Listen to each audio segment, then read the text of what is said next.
नमस्कार, आप देख रहे हैं वाइबीएन बिहार झारखंड और मैं हूं आपके साथ सुहानी मलिक। बिहार की राजनीति में इन दिनों एक ऐसा चेहरा सबसे ज्यादा चर्चा में है जिसकी पहचान सिर्फ एक नेता की नहीं बल्कि एक आवाज की भी है। एक ऐसी आवाज जिसने कभी लोकगीतों में लाखों दिलों को छुआ था, लेकिन अब वही चेहरा राजनीति के मंच पर भी तेजी से अपनी जगह बना रहा है। और इस बार चर्चा की वजह सिर्फ राजनीति नहीं, दरअसल चुनावी जीत के बाद जब पहली बार अलीनगर की नई विधायक मैथिली ठाकुर अयोध्या पहुंची तो ये यात्रा सिर्फ दर्शन तक सीमित नहीं रही। इस यात्रा में आस्था भी थी, राजनीति भी थी और एक ऐसा संदेश भी छिपा था जिसे लेकर अब बिहार से लेकर यूपी तक की चर्चाएं तेज हो गई है। क्योंकि सवाल सिर्फ इतना नहीं कि मैथिली ठाकुर रामलला के दर्शन करने पहुंची, असली सवाल यह है कि आखिर इस यात्रा के जरिए वो कौन सा बड़ा संदेश देना चाहती है। क्या ये सिर्फ एक धार्मिक यात्रा थी या फिर इसके पीछे राजनीति और जन भावनाओं की एक गहरी रणनीति भी छिपी हुई है। अयोध्या आज सिर्फ एक शहर नहीं रहा, ये भारतीय राजनीति और आस्था का सबसे बड़ा केंद्र बन चुका है। और जब कोई नया चेहरा वहां पहुंचता है, खासकर ऐसा चेहरा जो युवा भी हो, लोकप्रिय भी हो और अब सत्ता का हिस्सा भी बन चुका हो, तब उस यात्रा के मायने अपने आप बढ़ जाते हैं। मैथिली ठाकुर की ये यात्रा भी कुछ ऐसी ही रही। जैसे उनकी तस्वीरें सामने आई, सोशल मीडियाओं पर चर्चाओं का तूफान खड़ा हो गया। कई लोग उनकी सादगी की तारीफ कर रहे हैं तो कई उनके राजनीतिक भविष्य को लेकर बड़े बड़े कयास लगाए गए। लेकिन सबसे दिलचस्प बात यह है कि मैथिली ठाकुर ने खुद इस यात्रा को अस्वर्णीय और सौभाग्यपूर्ण बताया। उनके शब्दों में सिर्फ भावुकता नहीं थी बल्कि एक अलग तरह की गंभीरता भी दिखाई दे रही थी। रामलला के भव्य मंदिर में पहुंचते ही मैथिली ठाकुर कुछ देर के लिए बिल्कुल शांत नजर आई। कैमरों की भीड़ थी, समर्थकों का उत्साह था, लेकिन उनके चेहरे पर जो भाव दिखाई दे रहे थे वो किसी राजनीतिक बयान से ज्यादा गहरे लग रहे थे। उन्होंने राम दरबार के दर्शन किए, पूरे मंदिर परिसर को देखा और फिर जो कहा उसने लोगों का ध्यान खींच लिया।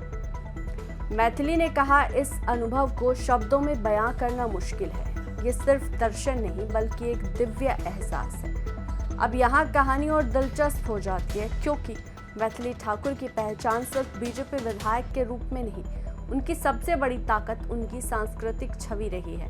बिहार और मैथिली की लोक परंपरा को उन्होंने जिस तरीके से देश भर में पहुंचाया, उसने उन्हें राजनीति में आने से पहले ही एक खास पहचान दे दी। और यही वजह है कि उनकी अयोध्या यात्रा को लोग सिर्फ राजनीतिक सफर नहीं देख रहे, इसे सांस्कृतिक और धार्मिक जुड़ाव के रूप में भी देखा जा रहा है। रामलला के दर्शन के बाद मैथिली ठाकुर हनुमानगढ़ी पहुंची, जहां उन्होंने विशेष पूजा की, फिर कनक भवन में भी माथा टेका। लेकिन शाम होते होते जो दृश्य सामने आया उसने इस पूरी यात्रा को और ज्यादा खास बना दिया। सरयू तट पर भव्य आरती चल रही थी, घंटियों की आवाज, मंत्रों की गूंज, दीपों की रोशनी और उसी बीच आरती में शामिल मैथिली ठाकुर। कहा जा रहा है कि वो काफी देर तक सरयू किनारे बैठी रही। वहां मौजूद लोगों ने उन्हें बेहद भावुक अंदाज में देखा। शायद यही वजह है कि उनकी ये यात्रा सोशल मीडिया पर तेजी के साथ वायरल होने लगी। लेकिन कहानी यही खत्म नहीं होती। असल ट्विस्ट तो तब आया जब मैथिली ठाकुर ने खुद खुलासा किया कि उनकी अयोध्या यात्रा सिर्फ दर्शन के लिए नहीं, दरअसल वो यहाँ एक धार्मिक गीत की शूटिंग के लिए पहुंची थी। और बस यहीं से चर्चाओं ने नया मोड़ ले लिया।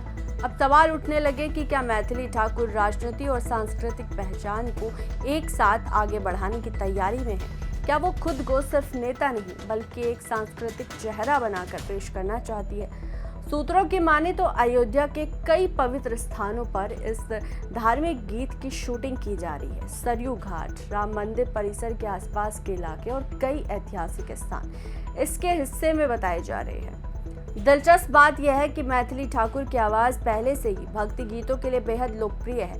ऐसे में अब उनका अयोध्या से जुड़ा नया प्रोजेक्ट सीधे भावनात्मक जुड़ाव पैदा कर सकता है। और शायद यही वजह है कि बीजेपी के लिए भी मैथिली ठाकुर एक अलग तरह की राजनीतिक ताकत बनती दिखाई दे रही है। क्योंकि आज की राजनीति सिर्फ भाषणों से नहीं चलती, जनता ऐसे चेहरों को ज्यादा पसंद करती है जिसमें भावनात्मक रिश्ता महसूस हो।